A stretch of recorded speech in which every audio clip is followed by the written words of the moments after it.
அனைவருக்கும் வணக்கம். இன்னைக்கு நம்ம என்ன பார்க்க போறோம் அப்படின்னா, ஒரு விஎஸ் கோடை யூஸ் பண்ணி ஒரு வெப்சைட்ல இமேஜ் எப்படி கொண்டு போகலாம், இமேஜை எப்படி ஒரு வெப்சைட்ல கண்டென்ட்டா கொண்டு வரலாம் அப்படின்றத நம்ம பார்க்க போறோம். அதுக்கு ஃபர்ஸ்ட் ஆஃப் ஆல் உங்களுடைய ஒர்க் ஃபோல்டர்ல இந்த கண்டென்ட் இருக்க மாதிரி பார்த்துக்கோங்க. ஒர்க் ஃபோல்டர்ல என்னென்ன இருக்கணும் அப்படின்னா, ஜஸ்ட் ஒரு இமேஜ் வச்சுக்கோங்க, அவ்வளோதான். ஓகே, இமேஜ் வச்சுட்டு இந்த லொக்கேஷனை நீங்கள் விஎஸ் கோடில் கால் பண்ணீங்கன்னா இந்த மாதிரி இருக்கும். ஒரு இமேஜ் டாட் HTML சொல்லி ஒரு எம்டி ஃபைல் நான் கிரியேட் பண்ணி வச்சிருக்கேன். இதில் தான் நம்ம கோடிங் கொடுத்து எப்படி ஒரு வெப்பேஜில் ஒரு இமேஜை கொண்டு வரலாம், அது மட்டும் இல்லாமல் அந்த இமேஜுக்கு என்னென்ன ஸ்டைலிங்லாம் நம்ம பண்ணலாம் அப்படின்றத நம்ம பார்க்க போகிறோம். ஓகேவா, வாங்க ஐடியில் ஒர்க் பண்ண ஆரம்பிச்சிடலாம். ஓகே, ஃபர்ஸ்ட் நம்மளோட பாய்லர் பிளேட் சூஸ் பண்ணிப்போம். ஸோ பாய்லர் பிளேட் கிடச்சிடுச்சு. இப்போ இந்த டாக்குமெண்ட்டுக்கு ஒரு பேர் வைப்போம். ஓகே, பேர் என்ன வைக்க போறோம் அப்படின்னா, ஒர்க்கிங் வித் இமேஜ் கூட தானே ஒர்க் பண்ண போறோம். Okay, right. என்னன்னா ரெண்டு விஷயம் பண்ண போறேன். யூசிங் HTML, அதுக்கப்புறம் CSS, இது ரெண்டுமே யூஸ் பண்ண போறேன். HTML யூஸ் பண்ணி இமேஜை வந்து வெப்பேஜில் கொண்டு வந்துட்டு அந்த இமேஜை என்னென்ன ஸ்டைல்லாம் நம்ம அப்ளை பண்ணலாம் அப்படின்றத CSS வச்சு பண்ண போறோம்.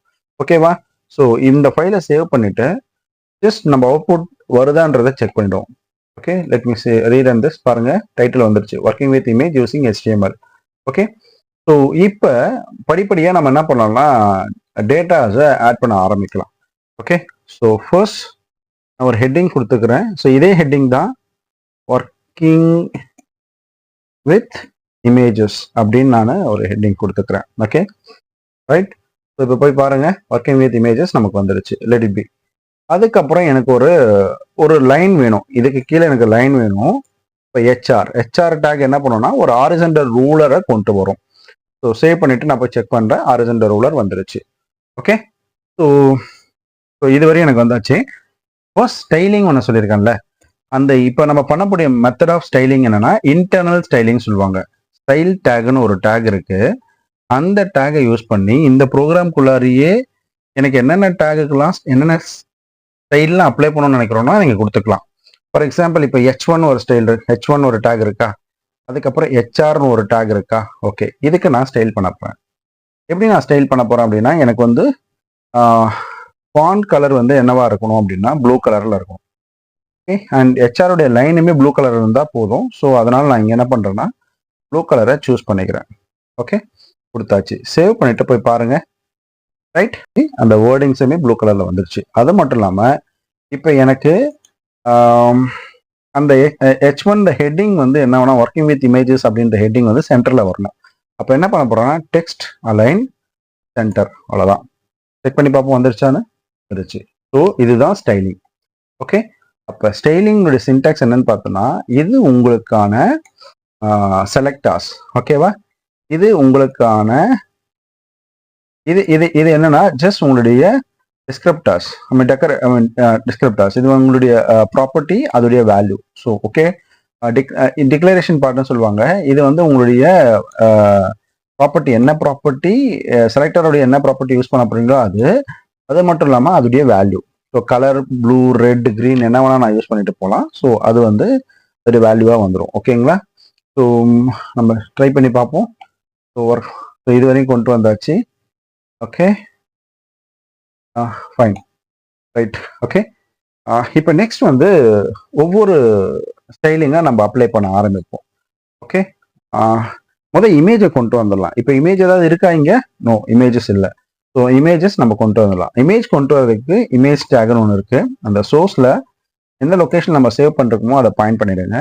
இந்த ஆல்ட் கமாண்ட் அப்படின்றது என்னன்னா, இதுக்கு எதாவது நான் பேர் வைக்கணும் இல்லையா? அப்போ நான் பேர் என்ன வச்சுன்னா என்னுடைய ப்ரொஃபைல் பிக்சர் அப்படின்னு நான் பேர் வச்சுக்கிறேன். ஓகே, ப்ரொஃபைல் பிக் அப்படின்னு பேர் வச்சுக்கிறேன். சேவ் பண்ணிட்டு நீங்கள் போய் பார்த்தீங்க அப்படின்னா உங்கள் பிக்சர் வந்துருச்சு. நார்மலாக இது உங்களுக்கு ஒரு அவுட்புட் கிடச்சிருக்கும். ஓகேவா, இதுதான் உங்களுடைய ஃபர்ஸ்ட் அஜெண்டா. ஸோ நான் ஃபர்ஸ்ட் என்ன பண்ணுறேன், ஒரு HTML ஃபைல் ஓப்பன் பண்ணிட்டு எனக்கான இமேஜை சூஸ் பண்ணிக்கிறேன். அந்த இமேஜை கொண்டு வந்து இந்த பேஜில் டிஸ்பிளே பண்ணிட்டேன். ஓகேவா, ஸோ இப்போ நான் ஒவ்வொரு ஸ்டைலிங்காக அப்ளை பண்ண போகிறேன். ஸோ இமேஜ் கொண்டு வந்தாச்சு. இது என்னென்ன காமனாக என்னென்ன ஸ்டைல்லாம் இதில் அப்ளை பண்ணலாம் அப்படின்றத பார்க்க போகிறோம் ஒன் பை ஒன்னா. ஸோ அதை இங்கே நம்ம யூஸ் பண்ணலாம். ஓகேவா, ரைட்டு. போஸ்ட் இமேஜின் எதுக்கு அப்ளை பண்ண போகிறோம்? இமேஜ் டேக் தான். அதுதான் நம்மளுடைய செலக்டார். ஓகேவா? ஃபர்ஸ்ட் என்ன ஸ்டைலிங் பண்ண போகிறோம் அப்படின்னா ரீசைசிங் த இமேஜ். இமேஜுடைய கரெக்டாக இருக்கக்கூடிய சைஸை நான் மாற்ற போகிறேன். காமன் இதுவாக அமைக்க போகிறேன். எப்படி பண்ணலாம்? ஃபர்ஸ்ட் ரீசைசிங் பண்ணும்போது என்ன பண்ண போகிறோம் அப்படின்னா வித்து வந்து ஒரு 200 பிக்சல் கொடுத்துக்கிறேன். வித்து வந்து ஒரு 200 பிக்சல் கொடுத்துக்கிறேன். ஓகே, அதுக்கப்புறம் ஹைட் வந்து அது ஆட்டோமேட்டிக்காக சூஸ் பண்ணிக்கிட்டோம் சொல்லி கொடுத்துறேன். சேவ் பண்ணிட்டு போய் பாருங்க. ஸோ பெருசாக இருந்த இமேஜ் எனக்கு ஒரு கார்னரில் வித்தில் எனக்கு என்ன வருது? ஒரு வித் வந்து 200 அண்ட் அந்த வித்துக்கு தகுந்த மாதிரி ஆட்டோமேட்டிக்காக இது எடுத்துக்கிச்சு. ஓகேவா? ஹைட் வந்து சூஸ் பண்ணுச்சு. இது ஃபர்ஸ்ட் கேஸ். இது என்னது? First case. செகண்ட் கேஸ் நான் அப்ளை பண்ண போகிறேன். செகண்ட் கேஸ் என்னன்னு பார்த்தீங்க அப்படின்னா நம்ம இமேஜை ரீசைஸ் பண்ணி முடிச்சாச்சு. இப்போ இதுக்கு ஏதாவது பார்டரோ இல்லை பேடிங்கோ கொடுக்கலாமா அப்படின்னு பார்க்குறோம். ஸோ இப்போ என்ன ஆட் பண்ண போகிறோம்னா add the border and padding. அவ்வளோதான். So add the border and padding எப்படி பண்ணுறது அப்படின்னா ஜஸ்ட் பார்டர் அப்படின்னு டைப் பண்ணுங்க. Okay, BORDER border. இதுக்கு பார்டர் வந்து நிறைய பிக்சல் சைஸ் இருக்கு. நான் மினிமம் 1 பிக்சல் எடுத்துக்கிறேன். ஓகே, பிக்சல்ன்றது ஒன்றும் இல்லை, அந்த பார்டருடைய திக்னஸ் என்னவா இருக்கும் அப்படின்றது தான். இப்போ நான் 1 பிக்சல் திக்னஸ் இருந்தால் போதும் சொல்லிட்டேன். அது என்ன டைப் ஆஃப்ல இருக்குன்னா சாலிட். அது மட்டும் இல்லை, என்ன கலர் இருக்கணும்ன்றதும் சொல்லிடலாம். நான் இப்போ வந்து பிளாக் கலர் சூஸ் பண்ணுறேன். இதுதான் பிளாக் கலருக்கான ஜென்ரல் இது. ஓகேவா? ஸோ இது முடிச்சாச்சு. இது முடிச்சுட்டு பாருங்க, உங்களுக்கு ஒரு பிளாக்ல இது வந்துருச்சா? ஸோ இது நான் ஆட் பண்ணிட்டேன். ஸோ இது மட்டும் இல்லாமல் எனக்கு பேடிங் வேணும். ஸோ ஃபோட்டோக்கும் அந்த பார்டருக்கும் சில கேப் வேணும் அப்படின்றது தான். இப்போ பேடிங் அப்படின்னு நான் டைப் பண்ணிவிட்டு மினிமமான 10 பிக்சல் நான் எடுத்துக்கிறேன். மினிமல் 10 பிக்சல் எடுத்துக்கிறேன். இப்போ பாருங்கள், ஸோ ஸ்பேஸ் கிடச்சிருக்கா? ஸோ இது பார்டர், இது வந்து உங்களுடைய இமேஜ். இதுக்கு நடுவில் ஒரு 10 பிக்சல் கேப் இருக்கும். ஸோ இப்போ வந்து இதுதான் வந்து செகண்ட் அஜெண்டா. செகண்ட் அஜெண்டான்றது என்ன? Adding the border and padding. இது ரெண்டும் நம்ம ஆட் பண்ணி முடிச்சாச்சு. ஓகேங்களா? இப்போ ரெண்டாவது, இப்போ நெக்ஸ்ட் அஜெண்டா என்னன்னு பார்ப்போம். அப்ளை பண்ண போகிறது. ஓகேவா? ஃபர்ஸ்ட் இப்போ பார்டர் ஆட் பண்ணியாச்சு, ரீசைஸும் பண்ணியாச்சு. இப்போ நான் இமேஜை சர்க்கிள் பண்ண முடியுமா அப்படின்னு நம்ம பார்ப்போம். ஒரு இமேஜை வந்து ரவுண்டு கொண்டு வர முடியுமா அப்படின்னு நம்ம பார்ப்போம். Okay, make image to circular. ஒரு சர்க்குலர் இமேஜா கொண்டு வர முடியுமா அப்படின்னு நம்ம பார்க்க போறோம். ஸோ அதில் ஹைட் டிஃபைன் பண்ணிடும். ஹைட் என்ன டிஃபைன் பண்ணா, நான் ஒரு 150 பிக்சல் கொடுத்துக்கிறேன். ஹைட் வந்து 150 பிக்சல் வச்சுக்கோங்க அப்படின்னு நான் சொல்றேன். ஓகே, ரெண்டாவது வித்து வந்து ஒரு 150 பிக்சல் வச்சுக்கோங்கன்னு சொல்றேன். ஓகே, 150 பிக்சல்ஸ் வச்சுங்க சொல்றேன். அண்ட் பார்டர் ரேடியஸ் அப்படின்னு பார்த்தீங்கன்னா ஒரு 50% வச்சுக்கோங்க அப்படின்னு நான் சொல்லிட்டேன். இப்போ பார்த்தீங்கன்னா எனக்கு ஃபோட்டோ ரவுண்ட் கலரில் வந்துருச்சு. இதுதான் முன்னாடி 3 parameters: height 150 and width 150, border radius 50%. ஃபோட்டோவில் இருக்கிற 50% ரேடியஸை குறைச்சிது அப்படின்னு சொல்லியாச்சு. ஓகே, இப்போ புரிஞ்சிருக்கோம் நினைக்கிறேன். செகண்ட், இப்போ நம்ம அதை அப்ளை பண்ணலாம். என்ன அப்ளை பண்ணலாம்? Okay, move image to centre. So if you understood, இப்போ நீங்கள் நம்ம சொல்லி பார்க்கலாம் எப்படி என்னென்ன கொடுத்தோம் அப்படின்ட்டு. டிஸ்பிளே தான் கொடுத்தோம். ஓகே, டிஸ்பிளே பிளாக் கொடுத்தோம். அதுக்கப்புறம் மார்ஜினுடைய லெஃப்ட் வந்து ஆட்டோவாக எடுத்துக்கோ சொல்லிட்டேன். Margin left auto. அதுக்கப்புறம் மார்ஜின்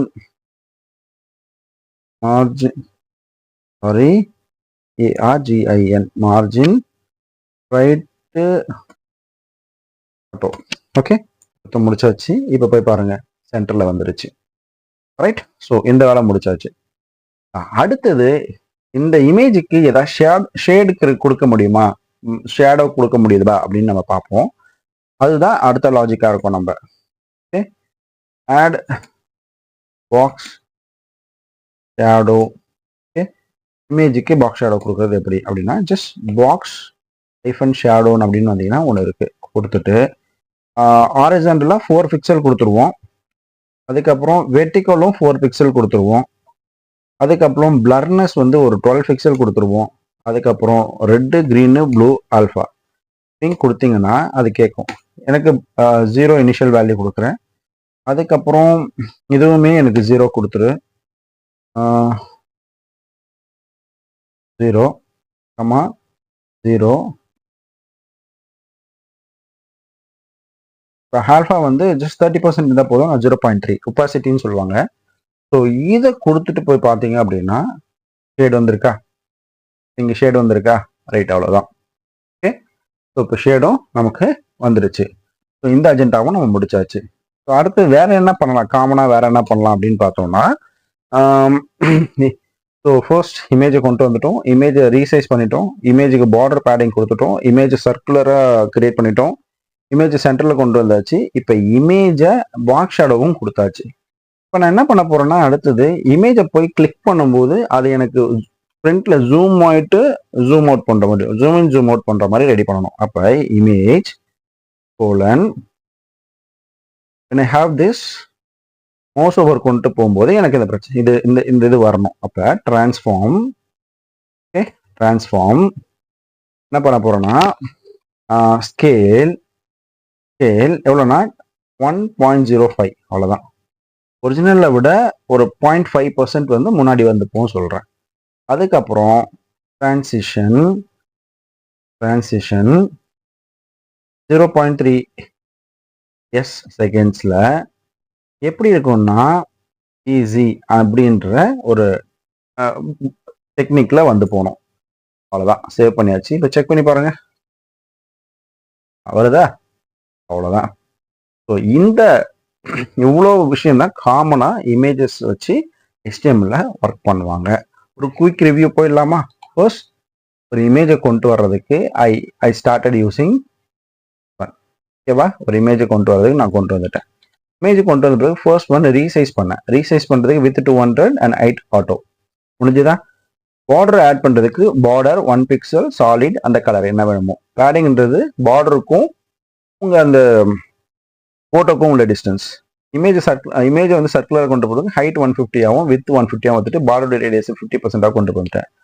அதுக்கப்புறம் இமேஜை சர்க்குலராக கொண்டு பண்ணியாச்சு. அதுக்கப்புறம் இமேஜ் சென்டர் கொண்டு வரதுக்கு டிஸ்பிளே பிளாக்னு சொல்லிட்டு லெஃப்ட் மார்ஜினும் ரைட் மார்ஜினும் ஆட்டோ கொடுத்துட்டேன். ஆட்டோமேட்டிக்காக எனக்கு சென்டரில் போய் உட்காந்துருச்சு.